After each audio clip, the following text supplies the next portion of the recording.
Studies show that anchoring, the first number you hear rewrites every number after it, shifting people's estimates by up to 40%, even when that first number is completely random. Here's the strange part. That first number doesn't have to make sense. It doesn't have to be true. It doesn't even have to touch the question. Your mind grabs it anyway, quietly, and builds every judgment on top of it. Think about the last thing you bought on sale.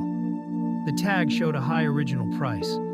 Then the sale price felt like a gift. But what if that original price was never real? What if it sat there, placed on purpose, so the second number would feel small? You didn't compare the sale price to its true worth. You compared it to a number someone chose for you. That's the whole trick. The anchor gets set before you know you're deciding. By the time reason arrives, the ground has already moved. So where does this begin? Not in a store. In a psychology lab in 1974, with a wheel that was secretly rigged. And that lab moment explains your whole shopping life. Once the first figure lands, everything after it is just measured against that figure. Not against reality, against the anchor. You feel it every time you shop. A jacket marked down from a number you'll never verify. A menu where one absurdly expensive dish makes everything below it look reasonable. A house listed high, so your counteroffer feels like a steal. None of these numbers describe value.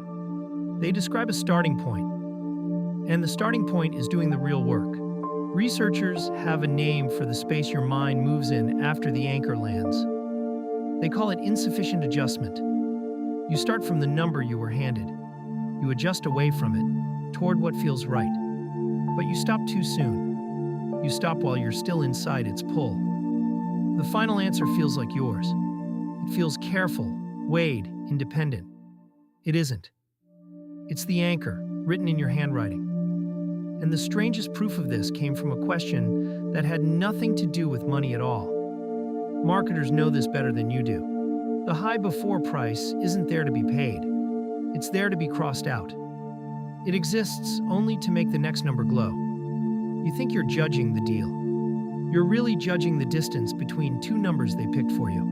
University of Oregon, 1974, two psychologists, Amos Tversky and Daniel Kahneman. They brought people into a room with a wheel of fortune, numbers from 0 to 100 painted around the rim. What the participants didn't know, the wheel was gimmicked. It could only stop in two places, 10 or 65. Each person watched it spin, watched it land, a random number right in front of their own eyes. Then came the question, completely unrelated. What percentage of the countries in the United Nations are African? Now sit with that setup. The wheel is a game. The question is geography. One has nothing to do with the other. Everyone could see the number was random. They watched it come from a spinning wheel. There is no honest reason it should touch their answer. And yet it reached right in. Picture their faces watching that wheel. A little bored, a little amused. Certain the spin was just a warm-up. None of them expected a carnival wheel to whisper into a question about geography. That's exactly why it works so cleanly. Here's what happened. The people who watched the wheel land on 10 guessed low. Their median answer, 25%. The people who watched it land on 65 guessed high. Their median answer, 45%. Same question, same room, same year. The only difference was a number from a wheel everyone knew was rigged, and it nearly doubled their estimates. 25 against 45. From a spin. Sit with how impossible that feels. Nobody thought the wheel knew anything about Africa. Nobody believed the number carried meaning. They saw it was random with their own eyes. It moved their answer anyway. The anchor doesn't persuade you. It doesn't argue its case. It simply arrives first, and your mind treats the first number in the room as the place to begin. Reason shows up late and adjusts from there. Never quite far enough. And Tversky and Kahneman didn't stop there. They tried it with paid rewards for accuracy. The effect held. They warned people about it directly. It barely moved. You can know the anchor is nonsense and still drift straight toward it. So why does your brain do this? It isn't stupidity, it's economy. Every day you face questions with no clean answer. What's this worth? How long will that take? How much should I offer? Your mind hates starting from nothing, so it reaches for the nearest number and treats it as a first draft. A rough guess it can refine. In a world of honest anchors, this works beautifully. The first price is often a fair clue. The first estimate is often close. Adjusting from a reasonable start is fast and usually right. Here's the catch. Your mind can't tell an honest anchor from a rigged one. A random number and a meaningful one feel identical from the inside. Both land first. Both become the starting line. And once the race begins from there, it's already half decided before you take a step. Think of it as your mind's opening bid to itself. Rather than face a blank, it blurts out the first plausible number and negotiates down from there. It's not lazy, it's efficient. For most of human history, that efficiency kept you alive and roughly correct. Now watch it move into your life. You walk into a salary negotiation. Whoever says a number first sets the frame. Name a high figure, and the whole conversation orbits it. Stay silent, and you let them draw the circle instead. This is why the first offer matters far more than it should. It isn't the fair value. It's the anchor everyone spends the next hour adjusting from. And it works with time, too. Ask someone for an enormous favor first. They refuse. Then ask for the small one you actually wanted. Suddenly it feels modest, reasonable, easy to agree to. You didn't change the small request at all. You changed the number it was standing beside. Anchoring doesn't only move prices. It moves what counts as normal. It quietly sets the middle of the scale, and then lets you feel like you chose the middle yourself. And notice how invisible it feels from the inside. You don't experience being anchored. You experience having an opinion. The number that shaped it has already slipped out of view. That's the quiet genius of it. The anchor does its work, and then disappears. But maybe you're thinking, fine, that's amateurs, shoppers, people who don't know the trick. Experts would surely be immune. So researchers went and tested the people whose whole job is careful, impartial judgment. Judges. In a 2006 study led by Birte English, experienced German judges read the same criminal case file. Then, before recommending a sentence, they rolled a pair of dice. The dice were loaded. For some judges, they came up low. For others, high. Everyone knew the dice were meaningless. These were professionals with years on the bench, trained to ignore exactly this kind of noise. And still the question hangs in the air, heavier now. Could a single roll of dice reach into the mind of a judge, past all that training, and move a real prison sentence for a real human being? Remember, these are people society trusts to be the last line against bias. If anyone had the training to shake off a random number, it was them. So the stakes of this one were real. Not a guess about Africa. A human being's freedom. It did. The judges who rolled the high number recommended longer sentences. The ones who rolled low recommended shorter ones. The gap between them was months of a person's life. Months. Decided in part by dice everyone in the room knew were random. These weren't careless people. They were experts, doing the exact thing they were trained to do, certain they were being objective. That's the part that should stop you cold. The anchor never announced itself. It didn't feel like influence. It felt like their own considered judgment. Expertise didn't switch the effect off. And here's the twist. Confidence can make it worse. The more sure you are that you're immune, the less you bother to check. Anchoring isn't a mistake that clever people rise above. It's built into how every mind starts from somewhere before it starts to reason. Later work found the same reflex in doctors estimating risk and forecasters predicting sales. Nobody's standing outside it. Not the trained, not the careful, not the ones certain they're the exception. Especially not them. So let's reframe what's actually happening. An anchor isn't a lie you believe, it's a location. Picture every judgment as a search. You're hunting for the right answer somewhere in a huge open space.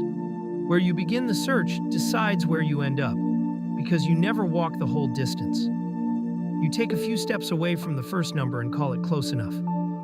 That's the adjustment, and it's almost always too small. This is why the anchor doesn't need to be credible. It doesn't need to convince you of anything. It only needs to be there first, marking the spot where your mind plants its feet. The first number isn't information. It's a starting position. And in a search, you'll always cut short. The starting position turns out to be most of the answer. And this is why simply trying harder rarely helps. You can't out-effort a starting position. Pushing harder from the wrong spot still leaves you near the wrong spot. What changes the answer isn't more effort. It's a different place to begin. Here's the part that flips judgment upside down. Anchoring isn't a bug your brain forgot to patch. It's the shortcut that let your ancestors decide fast enough to survive. A mind that started every estimate from scratch would still be thinking while the moment slipped away. Starting from the nearest clue was quicker, and in the wild, quick and roughly right beats slow and perfect every time. The same reflex that once helped you judge a distance or a quantity in a heartbeat is the one a price tag hijacks today. It was never designed to handle numbers invented to manipulate you. It evolved for a world where the first number you met usually meant something honest. We just built a world stuffed with anchors that mean nothing at all. So the fix was never to shame yourself for falling for it. You're running ancient software in a world it never trained for. The reflex is doing its job perfectly. The world around it has simply changed the rules. Understanding that doesn't switch the reflex off, but it changes who you blame and where you look next. And this is where it gets personal. Because once you can see anchoring, you start seeing who's setting your anchors. The suggested tip glowing on the screen. The WAS price slashed in red. The plan placed in the middle, built to look sensible beside one absurdly expensive option. None of these are accidents. They're starting positions, arranged for you, on purpose. Everyone is betting that you'll adjust from their number instead of ever finding your own.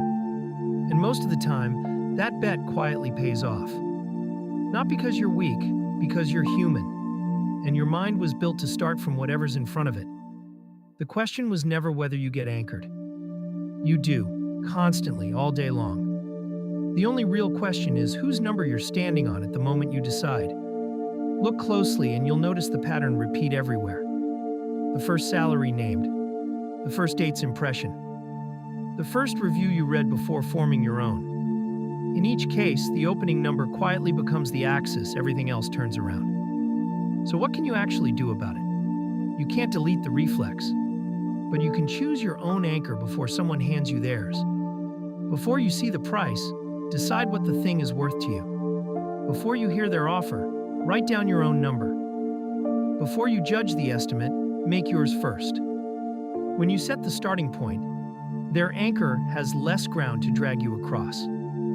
Psychologists call one version of this considering the opposite, deliberately building the case for a very different number, so your mind stops orbiting the first one it met. It won't make you immune. Nothing makes you immune. But it drags the starting line back toward you. Here's the line worth keeping close. Whoever sets the first number wins the argument. So set it yourself, not to be right, just to stop standing where someone else drew the mark.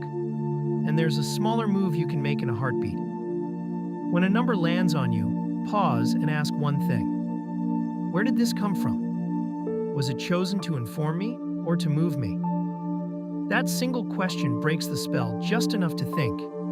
Go back to that rigged wheel in 1974. A number nobody believed, from a game everyone knew was fixed, quietly reaching into their answers about the whole world. That wheel is still spinning all around you. In the first price, in the first offer, in the first opinion you overhear before your own has a chance to form. In every tag, every offer, every first figure someone drops before you can think.